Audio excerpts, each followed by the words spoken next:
Syed Imran Saleh Prince, আপনার জন্য যে প্রশ্ন আমার ছিল, আপনাদের ভারপ্রাপ্ত চেয়ারম্যান আজকে প্রতিষ্ঠাবার্ষিকী উপলক্ষে যে ভিডিও বার্তা দিয়েছেন সেখানে তিনি বলেছেন, একটু শক্ত করে আমার কাছে মনে হলো বলেছেন যে আপনাদের প্রতি আমার স্পষ্ট বার্তা, শক্তি কিংবা ভয় দেখিয়ে নয়, ইনসাফ এবং উদারতা দিয়ে মানুষের মন জয় করুন, জনগণের ভালোবাসা অর্জন করুন।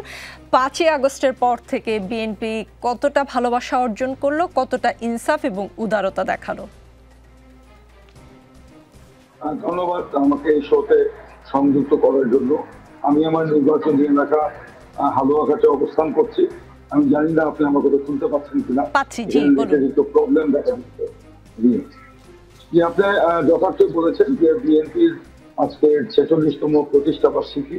এই প্রতিষ্ঠা বার্ষিকী উপলক্ষে সারা বাংলাদেশে আমাদের এই মুক্ত গণতান্ত্রিক পরিবেশে বা নতুন পরিবেশে যেভাবে আনন্দ উচ্ছ্বাসের মধ্য দিয়ে আমরা প্রতিষ্ঠা বার্ষিকী পালন করার কথা, কিন্তু এই ভয়াবহ আলোকিত বন্যার কারণে আমরা আমাদের কর্মসূচি কাটছাট করে একেবারে অনাড়ম্বর ভাবে শুধুমাত্র দোয়া মাহফিল এবং পতাকা উত্তোলনের মাধ্যমে সারা দেশে আমরা এই কর্মসূচি পালন করছি।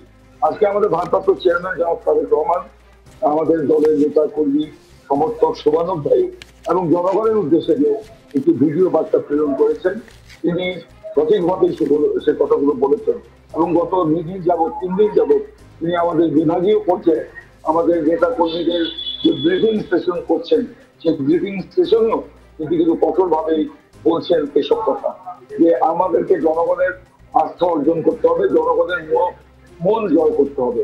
আমরা এই যে ছাত্র গণ অভ্যুত্থানের মধ্য দিয়ে যে পরিবর্তনটি এসেছে, স্বৈরাচার মুক্ত বাংলাদেশ আমরা পেয়েছি, এটা আমাদের আন্দোলনের প্রাথমিক বিজয় বলে আমরা মনে করি। কিন্তু এই পরিপূর্ণ বিজয় অর্জন করতে গেলে অবশ্যই আমাদেরকে একটু আমাদের পথটা একটু দীর্ঘ হবে এবং সেই দীর্ঘ পথে আমরা আমাদের জনগণের মনকে আমাদের জয় করে নির্বাচনের মুখোমুখি হতে হবে। একটি অবাধ, নিরপেক্ষ, গ্রহণযোগ্য, বিশ্বাসযোগ্য এবং প্রতিদ্বন্দ্বিতামূলক নির্বাচনের মধ্য দিয়ে জনগণের রায় নিয়ে আমরা রাষ্ট্র ক্ষমতায় অধিষ্ঠিত হয়ে আমাদের যে হারানো গণতন্ত্র এটাকে আমরা ফিরিয়ে আনবো এবং আওয়ামী লীগ এই রাষ্ট্র কাঠামোকে যে ভেঙে চুরে চুরমার করে গেছে, সেই রাষ্ট্র কাঠামোকে আমরা মেরামত করে আমাদের যৌক্তিক সংস্কার করে, টেকসই সংস্কার করে আমরা একটি জনপ্রতিনিধিত্বশীল সরকার কায়েম করব। সেই কারণে আপনি আপনার প্রশ্ন করেছেন যে 5ই আগস্টের পরে আমরা জনগণের মন কতটুকু জয় করতে পেরেছি। আমি আপনাকে বিনয়ের সাথে বলতে চাই, শুধু 5ই আগস্টের পরে নয়, আমরা গত 15টা বছর আমরা জনগণের পাশে ছিলাম, জনগণের অধিকার আদায়ের কথা বলেছি, জনগণের সুখ দুঃখের কথা বলেছি। আমি মনে হয় প্রশ্নটা একটু স্পেসিফিক করি যে মানে বিভিন্ন স্থান থেকে, দেশের বিভিন্ন স্থান থেকে কিছু কিছু খবর পাচ্ছি যে বিএনপি নেতাকর্মীরা বিরোধী পক্ষের উপর হামলা করছে, বাজারঘাট দখল করছে, পরিবহন খাতে চাঁদাবাজির মতো ঘটনায় জড়িয়ে যাচ্ছে। কেউ কেউ বলার চেষ্টা করেন গত 16 বছর আপনারা যে ভীষণ নিপীড়নের মধ্যে ছিলেন সেই ক্ষোভের বহিঃপ্রকাশ, কিন্তু ক্ষোভের বহিঃপ্রকাশ কি এভাবে হতে পারে কিনা ইমরান সালেহ প্রিন্স?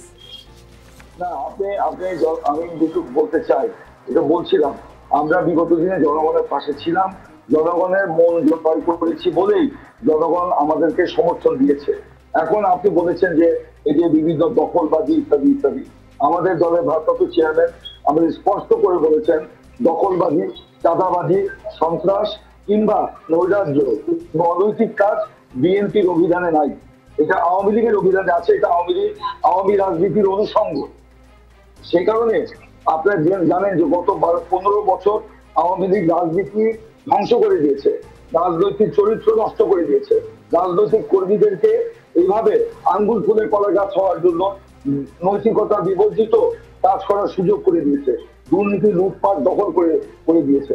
সে কারণে আমরা দেখেছি, হ্যাঁ, কিছু কিছু ব্যক্তির মধ্যে এটা হয়তো সংক্রমিত হয়েছে, কিন্তু টোটাল আমাদের পার্টি এটার এগেইনস্টে এবং আমরা এর বিরুদ্ধে আমরা লড়াই করেছি। আপনারা জানেন আওয়ামী লীগ ক্ষমতায় আসার পরে আমাদের নেতা কর্মী সমর্থক শুধু নয়, সাধারণ মানুষের ব্যবসা বাণিজ্য দখল করে নিয়েছে, সাধারণ মানুষের আপনার বিভিন্ন ছোট ছোট সমিতি আছে সেগুলো দখল করে দিয়েছে। এখন এই যে পরিবর্তনের পরে কেউ যদি আপনার জোর করে এইগুলো আবার উদ্ধার করতে যায়, সেটাকে আমরা সমর্থন করি না। আমরা এটাকে বলছি নীতি নৈতিকতার মধ্য দিয়ে এগুলোকে আমাদের অর্জন করতে হবে এবং সেভাবে আমাদের নির্দেশনা দেওয়া হয়েছে। এবং আমরা দেখেছেন এগুলো আমাদের রুমিন ফারহানা কিছুক্ষণ আগে বলেছেন যে এগুলো যারা করতে গিয়েছে কিছু কিছু ব্যক্তি আমাদের দলের, তাদের বিরুদ্ধে কঠিন শাস্তিমূলক ব্যবস্থা গ্রহণ করা হয়েছে। আমাদের দলের সাংগঠনিক সম্পাদক থেকে শুরু করে একেবারে ওয়ার্ড লেভেলের কর্মী যখনই খবর পাওয়া যাচ্ছে তারা এইসব কাজের সাথে জড়িত, তাদেরকে আমাদের দলীয় সাংগঠনিক শাস্তি প্রদান করা হচ্ছে এবং কোনো কোনো ক্ষেত্রে আমরা তাদেরকে আইনে হাতেও তুলে দিচ্ছি।